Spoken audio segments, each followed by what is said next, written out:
Walk up. 15 bob, no questions asked.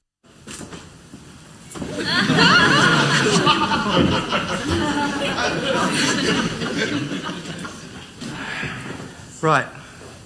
Now that I've been made up to sergeant, I don't want you lot to worry about me being too regimental.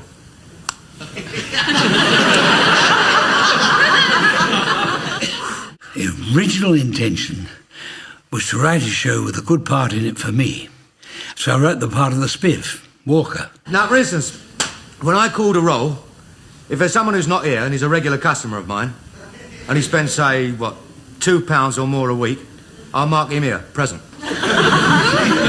If you're a writer and you've written yourself a funny part, and all the other actors think all the best lines are going to him, so that is not a desirable thing. It would have been wrong if I'd have been playing that. There would have been a lot of trouble. I was always convinced about Jimmy Beck, and I thought he was just to have the right sort of spiffy character. Oh, by the way, I think I know where I can lay my hands on a couple of reconditioned cricket balls. Very hard to get these days. Yes, thank you, Walker. He was, I suppose, a stereotype. Here, listen, you haven't seen me. I'm delivering some of the sweet stuff, you savvy? Some sugar? Yes, stash. Because the spiff existed very much during the war, because they could supply butter and sugar and tea and things that were in very short supply. I've got your elastic here. Oh! Do you want some pickle, Pikey? Yes, please, Joe. What about the coupons? I haven't seen any of this since before the war. How many do you want? Where on earth did you get all those coupons? £2.10 a piece, £4.10 for the pair. I've got a big family. Sell your own grandmother, wouldn't you? Well, there's no market for her. And he was wonderful for little comedy lines. When Mannering was walking up and down, when they were lining up, he could always be relied on to have that little line. We have the first metatarsal, second metatarsal, third metatarsal, fourth metatarsal, and last but not least... The little piggy that went wee, wee, wee, wee, wee, all the way up. All right, everyone in listening position, please. I think I could hear the sea. You must have a pilchard tin. And in the skies above us are... The Broad Cream Boys. The Brilliant. But he was ideal for that, and he gave that nice little disreputable quality to the platoon that was so important, occasionally going off and coming back with something. Joe, that is a magnificent animal. Well, I told you, leave it to me. I told Mr. Mannering I'll get him a mascot. There it is. Well, it doesn't look much like the photograph to me, Joe. Well, don't worry about it. We can always tidy it up a bit. I thought Jimmy Beck got right into the character of Walker.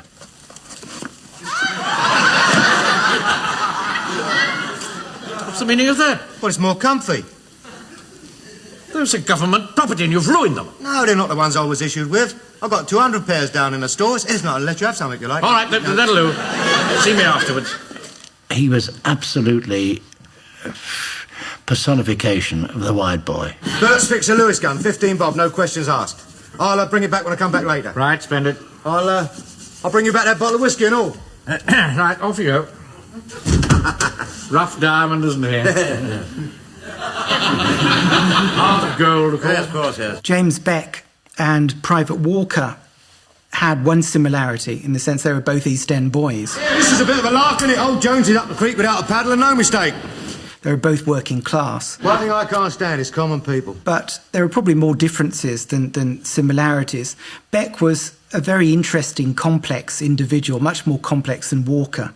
He had lots of interests outside of the sitcom and outside of the theatre. He was very versatile. He was a good impersonator, a good sketch drawer, and he did sculpture and things like that, so he had a lot of artistic leanings, really.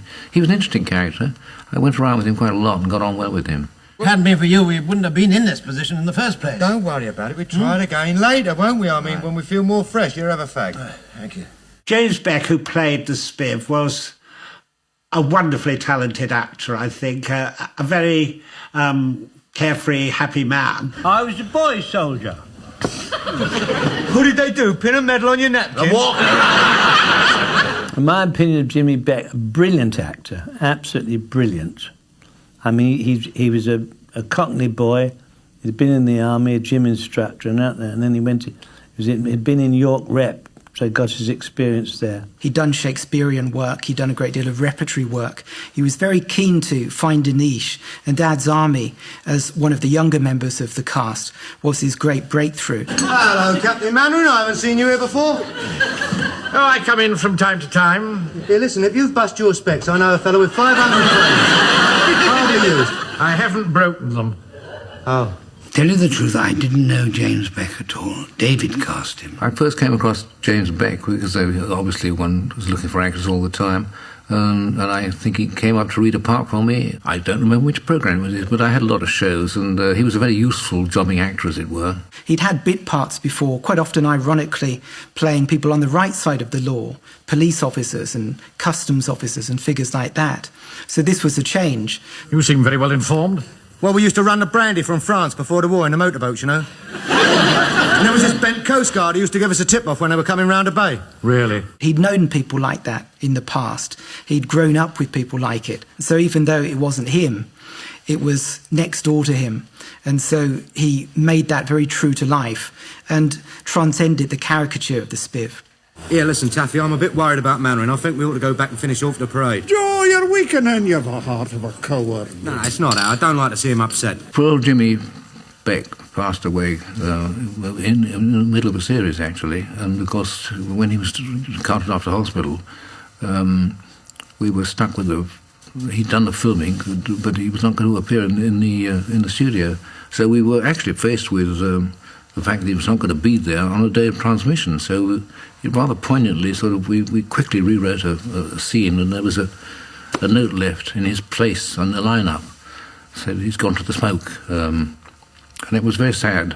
They never really filled that gap afterwards, and they had to move around with other characters and try them. They got the Welsh photographer in for 6 episodes, Telfer and Thomas. They tried to get someone in to replace, but it didn't last. It wasn't their fault they couldn't replace him. It just didn't work. What you got that net on it for? Well, it's for mosquito net. What are you talking about? There's no mosquitoes here, you silly old duffer. No, but it goes with the bag, doesn't it? We've been together for 50 years. And it don't seem a day too much. And he could do anything, and he was a very talented man. I mean, if you could, I got him to come and do a few Sunday concerts with me, and I taught him little bits of dancing, tap dancing, and he could sing a song, and he was a brilliant mimic. And here we have Betty, in a natty little one-piece woodland ensemble.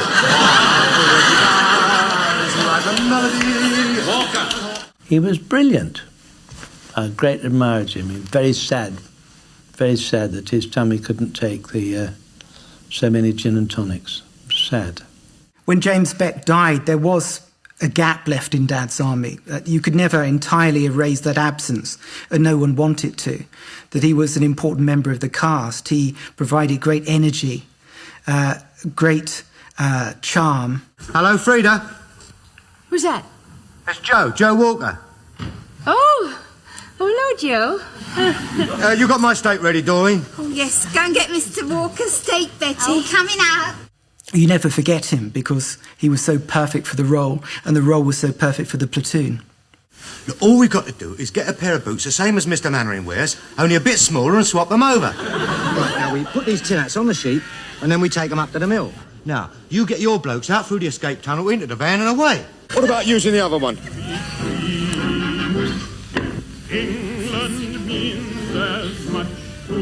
And I think it's one of the great tragedies that he died so young, because I think had he lived, he would have become one of our leading character actors. He was a man of great talent, great charm, and very, very sad that he died so young.